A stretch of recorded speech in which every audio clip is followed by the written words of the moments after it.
சிறையில் இருக்கும்போது கைது பண்ணி கொடுக்கும்போது அந்த காவலுக்கு நிற்கிற அதிகாரி இப்போ வரைக்கும் தான், இப்போ வரைக்கும் இவ்வளோ காலம் கழிச்சு அண்ணனுக்கு மட்டும் இல்லை, இப்போ வரைக்கும் அப்படியே நிற்பாங்க. வேறப்பா ஏதோ செஞ்சு வச்ச சிலை மாதிரி. இவர் நம்மால் பார்த்து, எதுக்கு இவ்வளோ வேறப்பா நிற்கிறீங்க, எதுக்கு நிற்கிறீங்க? சரி, உங்களை உங்கள் மேலதிகாரி தான் மதிக்கிறானா? இல்லை உங்கள் அம்மா அப்பாவை அந்த மேலதிகாரி மதிப்பானா? உங்களுக்கு கீழே இருக்கிற உழைக்கும் அடித்தட்டு மக்களை, ஏழை எளிய மக்களை நீங்கள் ஏதாவது மதிப்பு கொடுத்துருக்கீங்களா? வேட்டி சட்டை வெள்ளையா கட்டி பேண்ட் சட்டை போட்டவரை விசாரிக்கிற மாதிரியா இந்த ஏழை எளிய மக்களை நீங்கள் காவல் நிலையத்திலிருந்து விசாரிக்கிறீங்க? நீங்கள் எல்லாம் இப்படி இருக்கிறதுக்காக சுபாஷ் சந்திர போஸ், பகத்சிங், ராஜகுரு, சுகதேவெல்லாம் போராடி உங்களுக்கு இந்த இதை வாங்கி கொடுத்தாங்க வேலையை. அவங்களுடைய உழைப்பு, எங்களை மாதிரி எண்ணற்றவர்களுடைய உயிர் தியாகம் தான் உங்களுக்கு இந்த சீருடையை பெற்று கொடுத்துருக்கு. அதெல்லாம் இந்த நீங்கள் வாங்குற சம்பளம் உழைக்கும் மக்களுடைய காசு, ஏழை எளிய மக்களின் உழைப்பு. உங்களுக்கு அதிகாரம் பண்ற மேலதிகாரிகள் சம்பளமும் எங்க காசு தான். அதையெல்லாம் மறந்துட்டு நீங்க உண்மையிலே வேலை உழைக்கும் ஏழை எளிய மக்களுக்கு செய்யணும், அவங்களுக்கு தான் சேவை செய்யணும். நீங்க அதிகாரிகளுக்கு கையெட்டி நிக்கிறீங்க, அடிமையா இருக்கீங்களே, இதுல விறப்பு வேற அப்படின்னு பேசுறப்படி. அதை கேட்டா சரி என்னடா ரொம்ப கேவலமா இருக்கு பிறகுன்னு கொஞ்சம் இது பண்றாரு. அப்ப நீங்க சட்டத்திற்கு முன்பு எல்லாம் சமம்ங்கிறீங்க. நீங்க போலி அரசியல், போலி சுதந்திரம். இது அப்படி இருக்கா? இங்க ஜனநாயகம்ங்கிறது இருக்கா? சட்டத்திற்கு முன் எல்லோரும் சமம்ங்கிற அப்படி இருக்கா? அப்படிப்பட்ட அதிகாரம் நிறுவப்பட்டிருக்கா? அப்படிப்பட்ட ஜனநாயகம் இருக்கா? அது இல்லை. எல்லாருக்கும் சம அளவு உணவு கிடைக்குதா? பாதுகாப்பான வாழ்க்கை இருக்கா? அது கிடைக்கணும்னு தான் நாங்கள் போராடுறோம். இதுதான் தமிழரசனுடைய கொள்கை, கோட்பாடு. நீங்க முழுக்க போட்டு படிச்சிருக்க நேரம் இருக்கோ இல்லையோ, இது தமிழரசன்னா யாருன்னு தெரிஞ்சுக்கணுமே. நீங்க தமிழரசை வெடிகுண்டு வீசுறா, கொள்ளையடிச்சா, சுட்டுட்டான், இப்படித்தான் நம்ம முன்னோர்கள். இங்கே இந்தியம் வேறு ஆரியம் வேறு இல்லை. இந்தியம் திராவிடம் ரெண்டும் தமிழ் இனத்திற்கு, தமிழ் தேசிய அரசியலுக்கு நேர் எதிரானது என்பதை நீங்க புரிஞ்சுக்கணும். நீங்க எப்படின்னா, இங்கே கல்யாண பேசுனீங்கன்னா அவர் பயங்கரவாதி, அவர் மரண தண்டனை கைதி. எனக்கு தெரிஞ்சு தூக்குக்கு முன்னாடி நிற்கும் போது நமது மரபை பாருங்க. பகத்சிங் அவன் மன்னிப்பு கடிதம் எழுதி கொடுத்தா விடுதலை. ஆனால் கடிதம் வருது, பிரிட்டிஷ் ஆளுநருக்கு கடிதம் வருது, பிரிச்சு பார்க்கிறார். பகத்சிங் மன்னிப்பு கடிதம் எழுதி கொடுத்துட்டான்னு தான் நினைக்கிறார். ஆனால் பிரிச்சு படிக்கும்போது அவன் என்ன சொல்றான்னா, நான் உன்னோட அரசியல் போர் புரிஞ்சிருக்கேன், அதனால என்னை தூக்கில போடக்கூடாது, எனக்கு துப்பாக்கி வச்சு சுட்டு கொள்ளணும், பீரைக்கு வச்சு குண்டை வச்சு வச்சு சுட்டு என் நெஞ்சை பிளந்து கொல்லணும்ன்றான். அதுல அந்த ஆளுநர் பயந்துறான். மன்னிப்பு கடிதம் எழுதி கொடுத்து மரணத்திலிருந்து தப்பிக்க அந்த வீரன் தயாரா இல்ல. அதுக்கு முன்னாடி நம்முடைய பாட்டன் தீரன் சின்னமலை மரண கயிற்றை எடுத்துக்கிட்டு வாரான். வெள்ளக்கார அதிகாரி டக்குன்னு பறிச்சு கழுத்துல மாட்டிக்கிற, அப்படி கழுத்துல மாட்டிக்கிட்டு தள்ளி விடுறாரு. போட, நீ எதிரிடா, எனக்கு மரணத்தை கூட பரிசா தந்தாயின்னு வரலாறுல வந்துடக்கூடாது அப்படின்னு. அவனுடைய வாரிசு மருது பாண்டியர் பெரியவர் இப்படி முட்டிக்கால் போட்டு எல்லாரும் முட்டிக்கால் போட்டு நிறுத்திட்டான். தூக்கில போட போறான். 7 வயசு பையன் பக்கத்துல இருக்கான். அவர் கேட்கிற, டேய் நான் உடைய எதிர்த்து சண்டை செஞ்சேன் போடுறேன், இந்த 7 வயசு பையன் என்னடா செஞ்ச அப்படின்னு.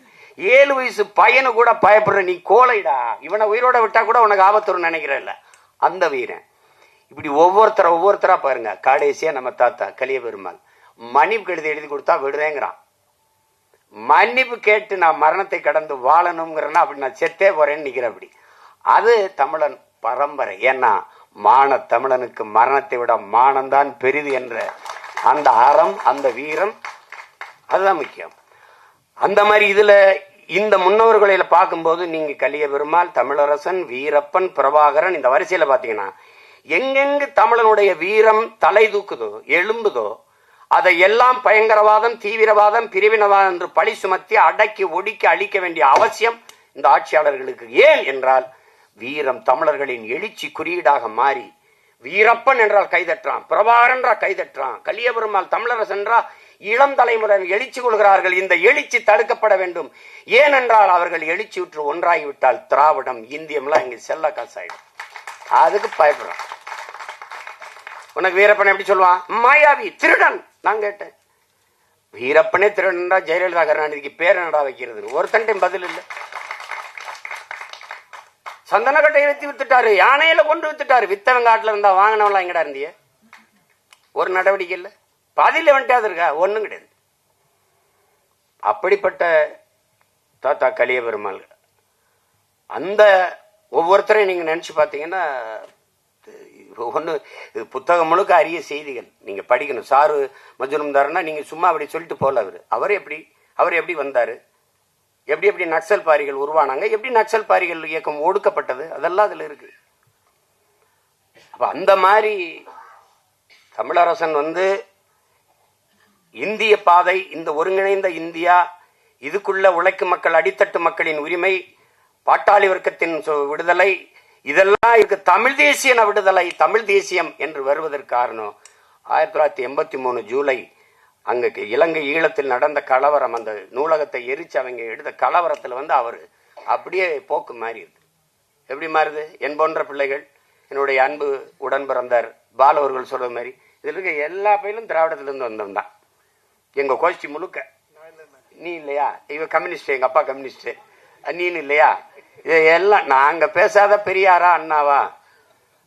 15 ஆண்டுக்கு பல பேர் எல்லாம் போச்சு. கடைசியா எங்க அண்ணனை போய் பார்த்தவொன்னா, ஓஹோ நம்ம வேற பக்கம் திரும்பி போகணும் போல இருக்கு அப்படின்னு அப்பதான் தெரிஞ்சது.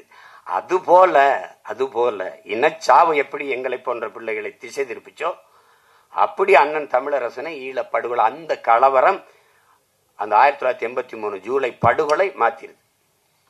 அப்போது தாத்தா கலியபெருமாள் அவர்கள் அதற்கு முன்பே தனித்தமிழ் ஈழம் தவிர அந்த மக்களுக்கு தீர்வில்லை என்கிற முடிவுக்கு வந்துடுறாரு. பின்னாடி அண்ணன் சேர்ந்துடுறாரு. இப்ப நீ மருதாற்று பாலத்துல வெடிகுண்டு வச்சது அண்ணன் தமிழரசன் தாத்தா கலியபெருமாளுக்கு தெரியாம எதுவும் செய்யல. அவர் சொன்னதை பத்திரமா கவனமா செய்யுங்க, மக்களுக்கு பாதிப்பு வந்துடக்கூடாது. அதுதான் அவரு. நீங்க வச்சுக்கிறீங்க, அவரு மூளைனா இவர் செயல், அப்படிதான் இயங்கியிருக்காங்க. அதுல சுருக்கமா சொல்ல வரும்போது அதுல ஐயா சோழன் நம்பியாரெல்லாம் நிறைய செய்திகளை சொல்லியிருக்கிறாங்க. அதுல அவர் சொல்றதுன்னா, கலியபெருமாள், புலவர் கலியபெருமாள் மட்டும் இல்லை என்றால் தமிழ்நாடு விடுதலை படை என்ற ஒன்றே உருவாயிருக்காது. அவர்தான் சிந்தனையின் விதை. அதை செயல்படுத்திய புரட்சியாளர் நம்முடைய பெரியவர் அண்ணன் தமிழரசன் அவர்கள். அதுக்கு பிறகு பாருங்க, முதல் சுவரொட்டி மருதாற்று பாலம் வெடிச்சிருது. அந்த வெடிச்ச உடனே தேடி போறார் துர்க்காண்டி. அங்க ஒரு சுவரொட்டி ஒட்டப்பட்டிருக்கு, பெரிய 2 அடி நீளத்தில். இதுல தமிழீழ விடுதலையை இந்திய நாடு அங்கீகரிக்கணும், விடுதலை புலிகளை தமிழீழ தேசிய விடுதலை போராட்டமாக, விடுதலை போராளிகளாக அங்கீகரிக்கணுங்கிறது சுவரொட்டி. திருப்பி அவர் RS மாத்தூர்ல திருப்பி விரட்டி போறாரு, கண்டுபிடிக்க போறோன்னு துக்காண்டி போறாரு. போகும்போது அதிகாலையில பெண்கள்லாம் தண்ணி குடத்தை கொண்டு போற மாதிரி அந்த தண்ணி தொட்டியில் ஏதோ ஒட்டி இருக்குது. அந்த இதை போய் பார்த்தா தேர்தல் பாதை, திருடர் பாதை, மக்கள் புரட்சி பாதை, மகத்தான பாதைன்னு எழுதி ஓட்டி இருக்குது. இது 2 எழுத்தும் ஒரே எழுத்தா இருக்குன்னா, எழுதுன ஆள் இங்கதான் இருக்காரு, நம்ம ஆள் தேடிக்கிட்டு இருக்காருன்னு அப்படிதான் அவரை தேடி தேடி போறாங்க. அப்ப இந்த ஒவ்வொன்றுமே பாருங்க, இந்த மண்ணில் தமிழருடைய தமிழ் தேசிய விடுதலை, சாதிய ஒடுக்குமுறையிலிருந்து மக்களின் விடுதலை. இப்ப நீங்க எல்லாரும் ஒன்னு நீங்க புரிஞ்சுக்கணும், என் உடன் பிறந்தார்கள். தனிநாடு அப்படின்னு நீங்க தமிழரசன் தனிநாடு கேட்டவர், கலியபெருமாள் தனிநாடு கேட்டவர், பிரபாகரன் அகன்ற தமிழீழம் கேட்டார். இப்ப நாங்கெல்லாம் தமிழ் தேசியம் பேசுறத செப்பரேட்டிஸ்ட், இன சாவனிஸ்ட், மொழி சாவனிஸ்ட், இன வெறியர்கள் இது அது கொஞ்சம் பெருமையா தான் இருக்கு. அப்படி சொல்லும்போது நமக்கு கொஞ்சம் பெருமையா தான் இருக்கு. ஏன்னா நல்ல தமிழ் தாய்க்கும் தமிழ் தகப்பனுக்கும் நம்ம பிறந்தோம்ங்கிறத உறுதிப்படுத்திட்டே இருக்காங்க இல்ல. அதுல நமக்கு சரிதான் ஒருலாம் பாசிஸ்டும் தான் சொல்லிக்க. ஆனால் ஒன்றை என்னிலும் இல்லை, என் தம்பி தங்கைகள், என் உயிருக்கு நீ உடன் பிறந்தார்கள், பேரன்பு மிக்க பெற்றோர்கள் புரிந்து கொள்ளணும். நாங்கள் தனி நாடு கையில, ஏன் கையில இந்த நாடே என்னது, அதை நீங்க நல்லா விளங்கணும் தம்பி. நாங்க தேங்காயை உடைச்சி சில்லு எடுத்து கடிக்கிற பயில்கள் நினைக்காத, மொத்த தேங்காயும் என்னது. இந்தியா எந்நாடு, பாரத நாடே பைந்தமிழர் நாடு என்பதை இனி வரும் தலைமுறையின முழக்கத்தை முன்வைக்கணும். பாரத நாடு பைந்தமிழர் நாடு, பகைவர் அனைவரும் ஓடுதான். இந்த நான் சொன்னா நீங்க கேட்க மாட்ட. உலகத்திலே ஆக பெரும் அறிஞன் ஒருத்தர் இருக்கான், 60,000 புத்தகம் படித்தவன். ஆசிய கண்டத்திலே மிகப்பெரிய நூலகம், தனி மனித நூலகம் இருந்தது.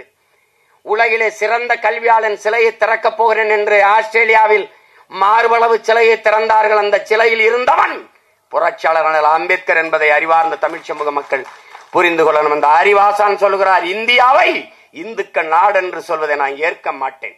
இந்த நிலப்பரப்பு முழுதும் தமிழை தாய்மொழியாக கொண்ட நாகர்கள் தான் பரவி வாழ்ந்தார்கள். என்னுடைய மூதாதைகளின் மொழி கூட தமிழ்தான் என்று ஜோதிபாசு, மேற்கு வங்கத்தின் முதல்வர், ஆம் அம்பேத்கர் சொல்றதை நான் ஏற்கிறேன். இதை விட சான்று இவனுக்கு வேண்டியதில்லை. இந்தியா ஏன் நாடு? சும்மா வந்துகிட்டு இருந்த ஓரத்தில் நிறுத்திட்டா தனி நாடு தானே. என்னடே கோயில்ல செதறாடி திங்கிற சின்ன பிள்ளை நினைச்சிருக்க நீ? நாடு என்னது? தெற்காசிய முழுமைக்கும் பரவி வாழ்ந்தவர்கள் தமிழர்கள். மற்ற இனங்கள் எல்லாம் வந்து குடியேறியவர்கள். நீங்க தானே சொல்லி அமெரிக்கா பெரிய நாடு. அந்த நாட்டில் ஹார்வர்ட் பல்கலைக்கழக பேராசிரியர் பெருமக்கள் டோனி ஜோசப்பும் ரிச்சர்டு மார்டினும் ஆய்வு கட்டுரைகளை நீறியிருக்காங்க.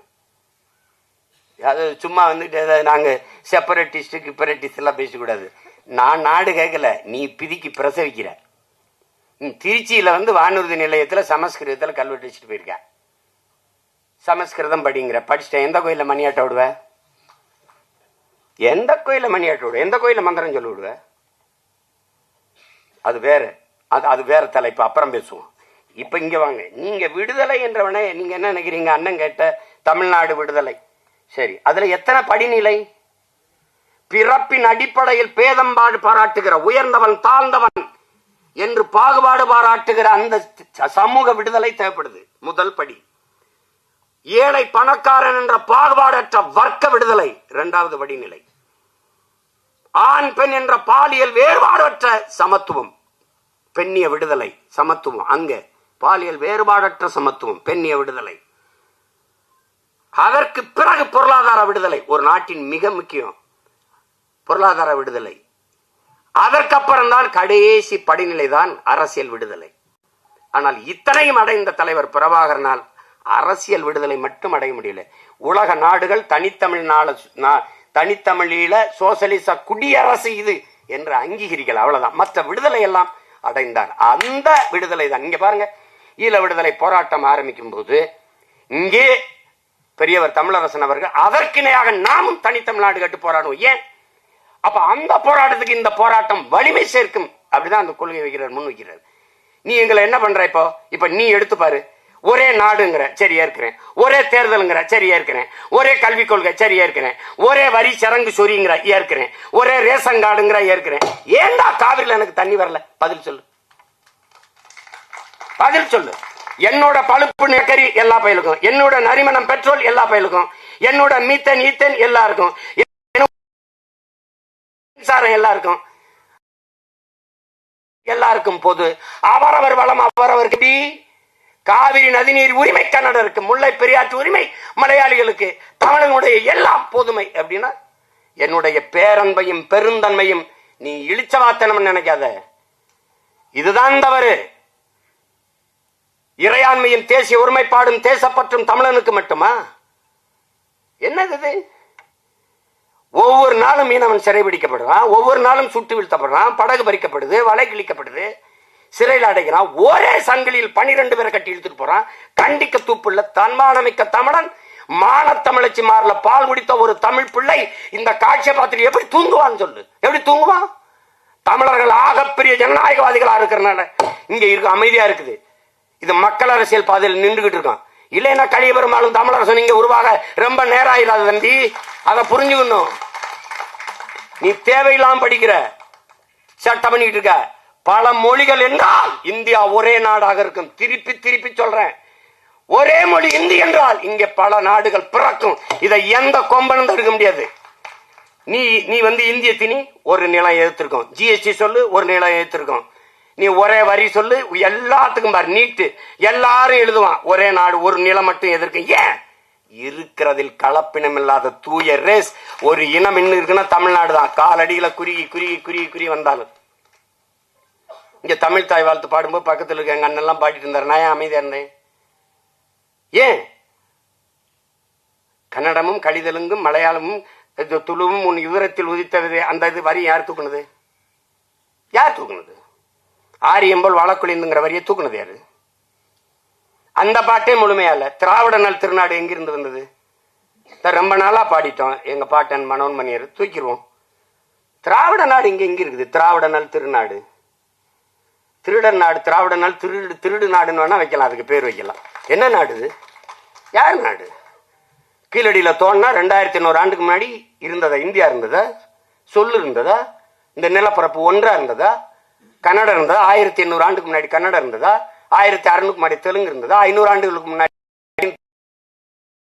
மொழி இருந்ததா? பண்பாடு என்று சொல்ல உனக்கு நாக்கு ஏன் வர மாட்டேங்குது? ஏன் வர மாட்டேங்குது? இப்ப என்னது? தமிழரசன் விடுதலை கேட்டார், கல்லெடுத்து தெரிஞ்சு கொண்டுட்ட. எங்க அண்ணங்க, எங்க தாத்தாக்கள், எங்க எல்லாரும் அவங்க ஆயுதம் ஏந்திய கிளர்ச்சிக்கு போயிட்டாங்க. மாசத்துன்னு சொல்றாரு. இந்த மக்கள் புரட்சிக்கும் தேசிய விடுதலைக்கும் வேறுபாடு ஒண்ணும் இல்லையே. எங்கள் தலைவர் ஆயுதம் ஏந்திய கிளர்ச்சியின் மூலம்தான் ஒரு தேசிய நம் இனத்தின் உரிமையை வெல்ல முடியும் என்ற முடிவு வந்துடுறாரு. ஏன்? அவர் களம் வேற காலம் வேற. அவன் எங்க அடிமைப்படுத்தியவன் என்கிட்ட வாக்கை பெற்று வலிமை பெற்று அதிகாரத்தை செலுத்தி அடிமைப்படுத்தல.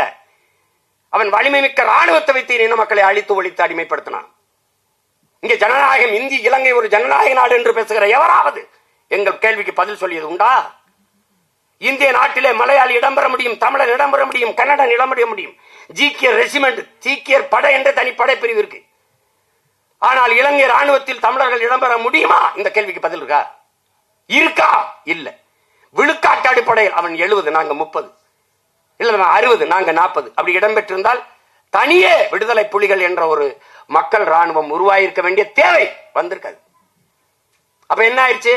அவன் முழுக்க முழுக்க ஆயுதத்தை வைத்து நீ உரிமை என்றால் எப்படி கேட்ப? துப்பாக்கியை கொண்டு போய் தொண்டை குழிகளை செலுத்தினா உயிர் வேணுமா உரிமை வேணுமான்னு கேட்டா நீ என்ன சொல்லுவ? உயிர் தான் சொல்லுவ. அப்படி அடைக்க ஓடுக்குனா துப்பாக்கி மூனையில் அக்கா தங்கச்சி வன்புணர்வு செய்து கொலை செய்தான். அப்பாவை அம்மாவை மரத்தில் கட்டி வச்சுட்டு வன்புணர்வு செஞ்சு தாய்க்கு முன்னாடி தந்தைக்கு முன்னாடி செஞ்சு உயிர் உறுப்புக்குள்ளே துப்பாக்கி செலுத்த வெடிக்க வச்சு சதைச்சான். எல்லாத்தையும் பார்த்துட்டு நீ பொறுமையா இருந்தா அப்ப ஒரு முடிவு எடுக்குது. எப்படி கலியபெருமாள், எப்படி தமிழரசனோ அந்த வழியிலே ஒரு வீரன் வர்றான். அவன் தான் பிரபாகரன். என்ன முடிவு எடுக்கிறான்? எந்த ஆயுதத்தை வைத்து நம் இன மக்களை அழித்து ஒழிக்க துடிக்குதோ சிங்களம், அதே ஆயுதத்தை எடுத்து தற்காப்பதை தவிர வழி இல்லை. ஆயுதமேந்திய நாங்கள் பயங்கரவாதிகள் என்றால் அந்த ஆயுதத்தை பிரசவித்த தாய் சிங்கள அரச பயங்கரவாதம். பதிலவற்றது மறுப்பு உண்டா? இல்ல. அது ஜனநாயக நாடுங்கிறது. தமிழர்களின் பூர்வீக நிலத்தில் அண்டி ஒண்டி வாழ வந்த நீ என்னை இரண்டாம் தர குடிமக்களாக்கி என் மொழியை தூக்கி தள்ளி அதேதான் அங்கேயும் நடக்குது. திராவிட தமிழ் பயிற்று மொழி என்று இந்த இடத்தில் தாய்மொழி கல்வி என்று கொண்டு வந்தவர் பேரறிஞர் அண்ணா. யாருடைய தாய்மொழி? யாருடைய தாய்மொழி? இன்னைக்கு இங்கேயும் 10வது தேர்விலே அவரவர் தாய்மொழியில் தேர்வு எழுதலாம் என்று போய் நீதிமன்றத்தில் போய் வழக்காடி உரிமை பெற்று வந்து தேர்வு எழுதுகிறார்கள் இவர்கள். அப்புறம் நிகழ்ச்சி முடிஞ்சு தெருவ போகும்போது இருபக்கம் பாருங்க, தமிழகத்தின் தமிழ் தெருவில் தமிழுக்கு அன்பாருங்க. கோபம் வரக்கூடாது, அது பேசக்கூடாது, அப்படியே போயிரு. அப்படின்னா எப்படி? எப்படி கொடுமை? இதெல்லாம் கொடுமை. அதுல அவர் நின்ன காலம் வேற. அவன் ஆயுதத்தை எடுத்து அழித்து உடைக்கிறான். அதே ஆயுதம் தூக்குற. அதான் எதிரி எந்த மொழியில் பேசுகிறானோ அதே மொழியில் பேசினா தான் எதிரிக்கு புரியும்.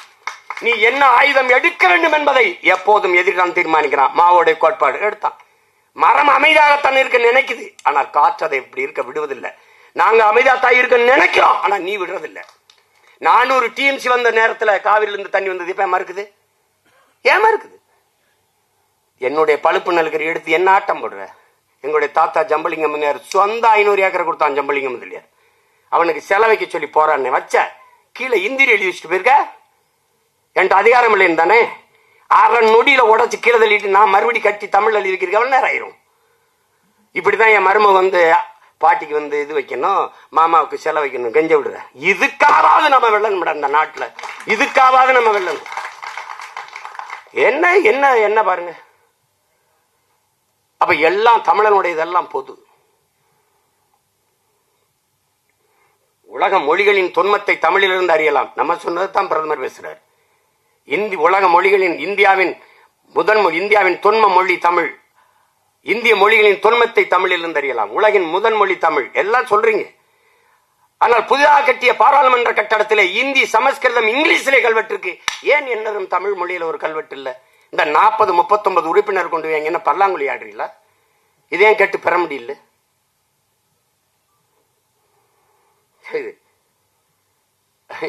தப்பு. தமிழரசன் தனிநாடு கேட்டாரு. சரி, எங்க அண்ணன் கையில வெடி குண்டு இருந்துச்சு, துப்பாக்கியில் கையை என் தம்பிலாம் சொல்றான், அது கையெறி குண்டு வச்சிருந்தாரு. எங்க தாத்தாட்டா ஒண்ணும் இல்ல.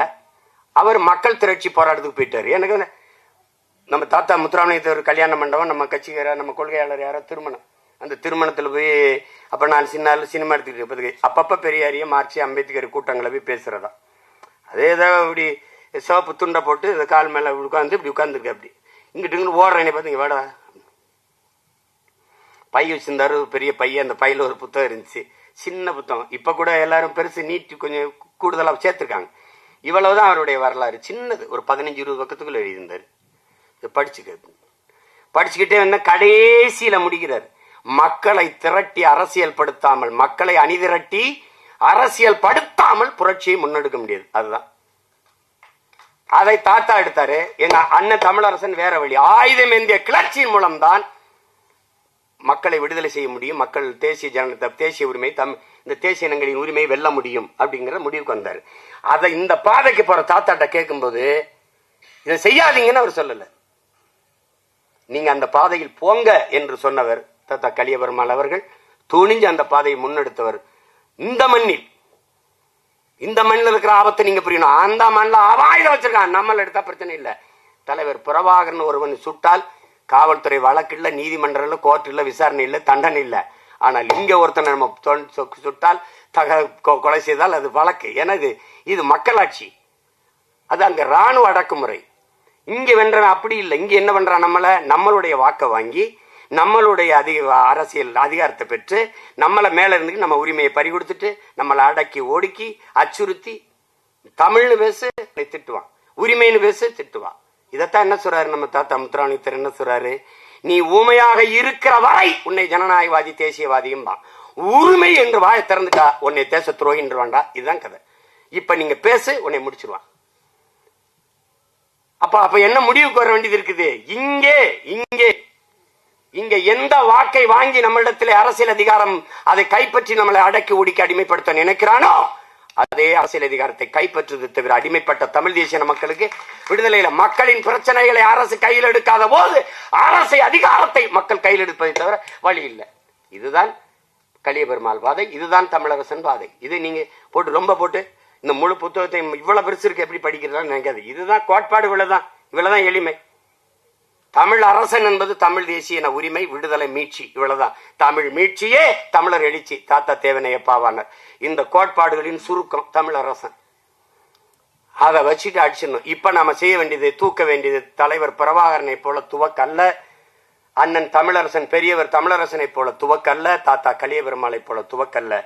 எந்த வாக்கை பெற்று நம்மளை அடிமைப்படுத்தினார்களோ அதே வாக்கை தூக்க வேண்டும் என்று தன்மானமிக்க தமிழ் பிள்ளைகள் கிளர்ந்து எழணும். இவ்வளவுதான்.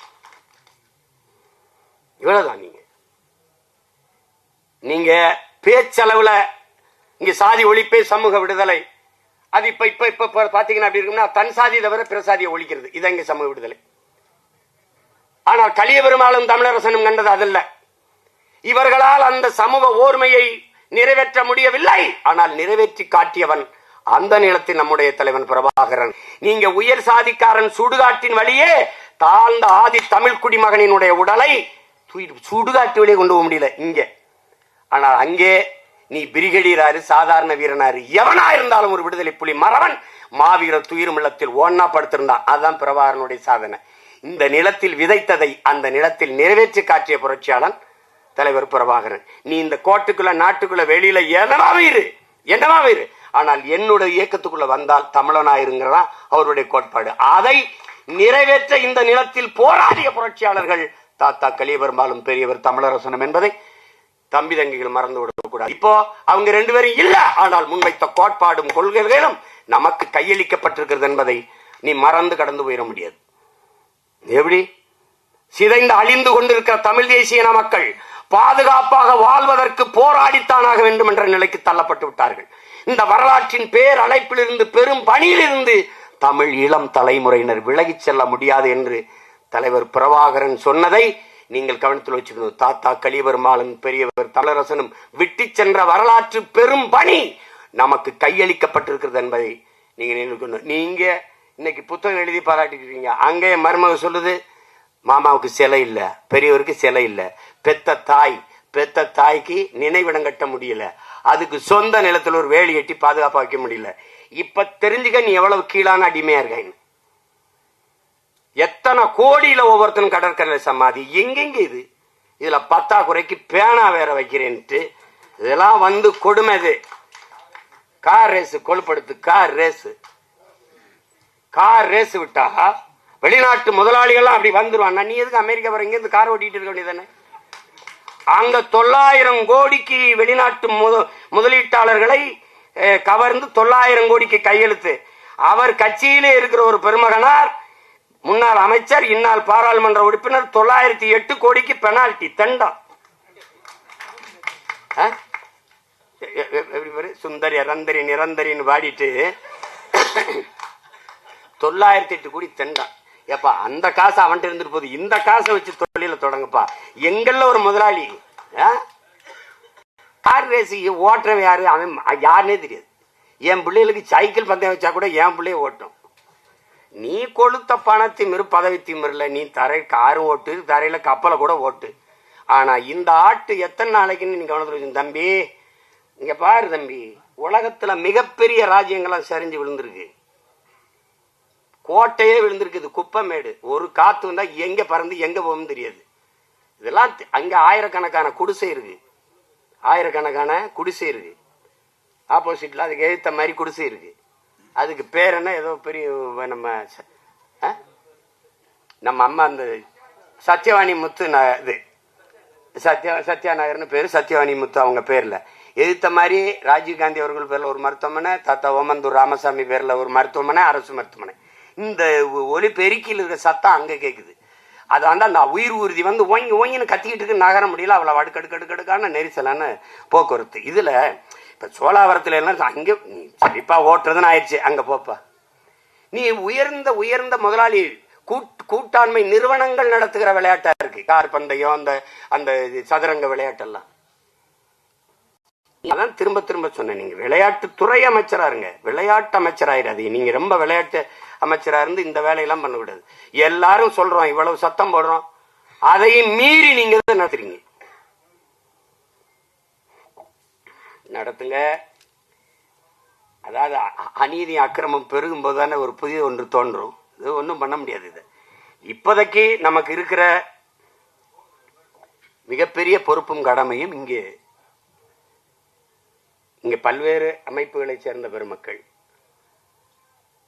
நாம் ஒரு தாய் பிள்ளைகளா பிறந்தோம், ஒரு சின்ன வீட்டில் வாழ்ந்தோம், குழந்தைகளா இருக்கும்போது பெரியவங்களானோம், படித்தோம், அண்ணனுக்கு திருமணம், இந்த குடும்பத்துக்குள்ள நெரிசலா இருக்கு, தனி ஒரு வீடு, அக்காவை கட்டி கொடுத்தோம், அவர் தனி வீடு, தங்கச்சியை கட்டி கொடுத்தோம், தனி வீடு, நம்ம ஒரு திருமணம் பண்ணிக்கிட்டோம், தனி வீடு. இப்படி தனித்தனி வீடுகளா வசதியாக வாழ்வதற்காக வீடு கட்டி குடியேறிட்டாலும் தாத்தாவின் மரணம் எல்லாரும் கூடுவோம், அண்ணன் மகளின் திருமணம் எல்லாரும் கூடுவோம், தங்கச்சி பொண்ணுக்கு காது குத்து எல்லாரும் கூடுவோம். அப்படி ஒரு குடும்பத்தில் பொது நிகழ்வு என்று எல்லோரும் கூடும்போது, நம் இனத்தின் பொது சிக்கல் என்று வரும்போது, இங்கே தனித்தனி வீட்டில் இருப்பது போல தனித்தனி இயக்கங்களா இருந்தாலும் ஒரே நோக்கத்துக்காக ஒன்றிணையும் போதுதான் தமிழ் தேசிய அரசியல் வலிமை பெற முடியும், விடுதலை பெற முடியும் என்பதை அறிவார்ந்த தமிழ் சமூக மக்கள் புரிந்து கொள்ளணும். இங்கே தமிழரசன் என்பது தனி மனிதன் அல்ல, அது ஒரு இனத்தின் வரலாறு, எழுச்சியின் பெருங்குறியீடு. அன்னைக்கு பேச தயங்கினார்கள். அந்த காலகட்டத்தில் ஐயா தமிழ்நயன் வந்திருக்காங்க, என்னுடைய அண்ணன் புகழேந்தி வழக்கறிஞர் வந்திருக்கார்கள். அவர்கள் எல்லாம் தமிழரசனை பற்றி பேசி பேசி பேசி கொண்டு போனார்கள். தீவிரவாதி பயங்கரவாதி என்று பழி சுமத்திய தலைவர் பிரபாகரனையே இந்த நாட்டில் தலைவர் என்று நிறுவிவிட்ட நாம் பெரியவர் தமிழரசனையும் தாத்தா கலியபெருமாளையும் கொண்டு போய் சேர்க்க முடியாதா என்ன? எளிதாக கொண்டு போடலாம். நீங்க ராஜீவ்காந்தி கொலையில் குற்றம் சாட்டப்பட்ட 7 பேர் விடுதலையை சாத்தியமா என்று கேட்டார்கள். அதற்கு பெரும்பங்காற்றிய என்னுடைய அண்ணன் தடா சந்திரசேகர் அவர்கள், இன்னும் மூத்தவர் இல்லை, அன்பிற்குரிய அண்ணன் புகழேந்தி அவர்கள் இருக்கிறார்கள். இங்கே பல பேர் அரசியல் போராட்டத்தில் கலந்துகிட்ட என்னுடைய தம்பி கௌதம் போன்றவர்களாம் இருக்கிறார்கள்.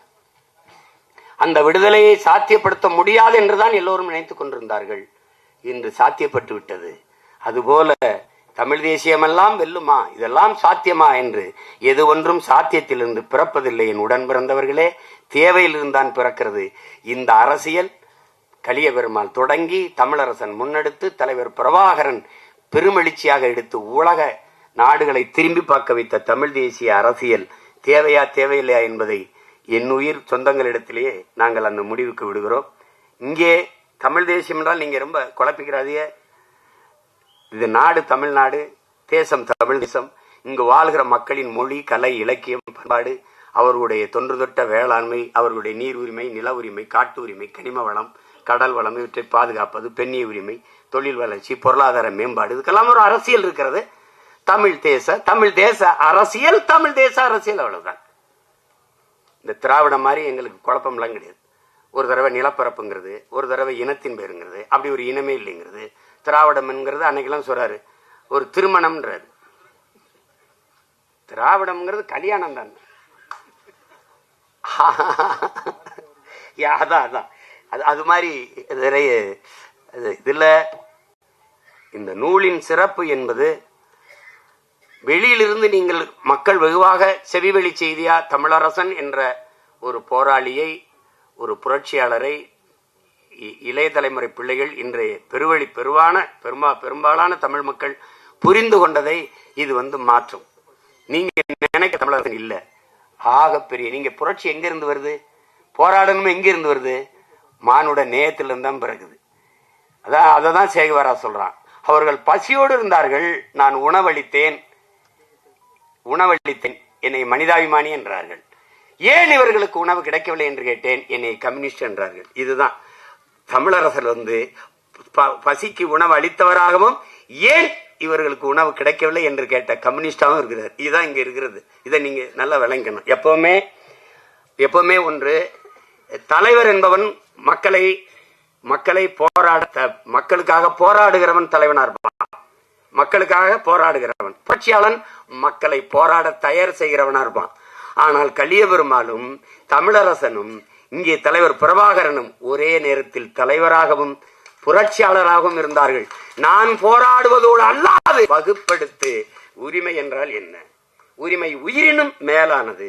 இது எங்கிருந்து தொடங்குது? அடிமை வாழ்வினும் உரிமை சாவு மேலானது. முன்னவர்கள் சரணடைந்து வாழ்வது, சண்டையிட்டு சாவது.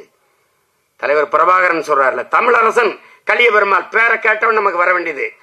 சாக பயந்தவன் தரித்திரமாகிறான், சாக துணிந்தவனே சரித்திரமாகிறான். இன்னைக்கு கலியபெருமாளும் தமிழரசனும் வீரப்பனும் தமிழின மக்களிடத்தில் வரலாறாக மாறி இருப்பதற்கு காரணம் சாக துணிஞ்சதுதான். ஏன்னா நீ எப்படியும் சாக போற, அதுக்கு எதுக்கு பயப்படுற? அததான் ஐயா அப்துல் கலாம் வேற வடிவத்தில் சொல்றார், உன் பிறப்பு சாதாரணமா இருக்கலாம், இறப்பு சரித்திரமா இருக்கணுங்கிறார். அப்படி தன் பிறப்பை அர்த்தமுள்ளதாக மாற்றி, வாழ்க்கையை அர்த்தமுள்ளதாக மாற்றி, வாழ்வின் முடிவை சரித்திரமாக மாற்றிய புரட்சியாளர் பெரியவர் தமிழரசன் என்பதை இந்த நூலை படித்து முடிக்கும் போது உங்களுக்கு தெரியும். அந்த முடிவு நீங்க ஆண்டனி குயின் எடுத்த உமர் முக்தார் பார்த்திருப்பீங்க. ஒரு வயதான பெரியவர் போராடி அவர் முற்று பெறும்போது, அவர் தூக்கிலிட்டு கொள்ளும் போது அவர் கழுத்திலிருந்து விழுந்ததை ஒரு சின்ன பையன் ஓடி வந்து எடுப்பான். அதன் தொடர்ச்சி நாயகன்ல அதையே திருப்பி ஐயா மணிரத்னம் எடுத்த படத்துல ஐயா கமலஹாசன் வேல்நாயக்கர் இறந்து விழுந்த பிறகு அவர் அந்த இதை அவர் பேரன் எடுப்பான், எடுப்பான். அப்படி எடுக்கும்போது அப்படி முடிப்பாரு. அது மாதிரி புரட்சியாளர் பெரியவர் தமிழரசன் இல்லைனாலும் அவர் இறந்த தினத்தில் பிறந்த நம் தமிழரசன் இருக்கிறான். அங்க இருக்கான். அதே மாதிரி கருத்த முகம், உருவம், அந்த என்ன சொல்றது, அதே மாதிரி இருக்கான், அப்படியே இருக்கான். அதனால எது ஒன்றும் முடிவுற்றது என்று எண்ணி விடாதீர்கள் என் உடன் பிறந்தவர்களே. வெட்டிய மரத்தின் வேரில் இருந்து தழித்து முளைக்கும் அந்த செடி போல தமிழ் பேரினம் விழுந்து விழுந்து எழும். நாங்கள் விழுவதெல்லாம் அழுவதற்கல்ல, எழுவதற்கென்பதை நிரூபித்து காட்டிக் கொண்டிருக்கிறோம். நாங்கள் விழுவோம், எழுவோம், விடுதலையாய் எழுவோம். புரட்சியாளர் கலியபெருமாள் வழியிலே, புரட்சியாளர் பெரியவர் தமிழரசன் வழியிலே, உலக பேரினத்தின் ஒப்பற்ற பெருந்தலைவன் பிரபாகரன் வழியிலே வீரமான தமிழ் பிள்ளைகள் தொடர்ந்து எழுவோம், விடுதலையாய் எழுவோம். அடிமை தமிழ் சமூகத்தின் உரிமை மீட்சிக்கு அன்னை தமிழ் பிள்ளைகள் எல்லோரும் ஒன்றிணைந்து நிற்போம். அதுதான் நம்முடைய பெரியவர். அவருடைய நினைவு நாளில் நாம் அவருக்கு செலுத்துகிற உண்மையான வீர வணக்கமாக, புரட்சிகர வணக்கமாக இருக்க முடியும். புரட்சியாளர் பெரியவர்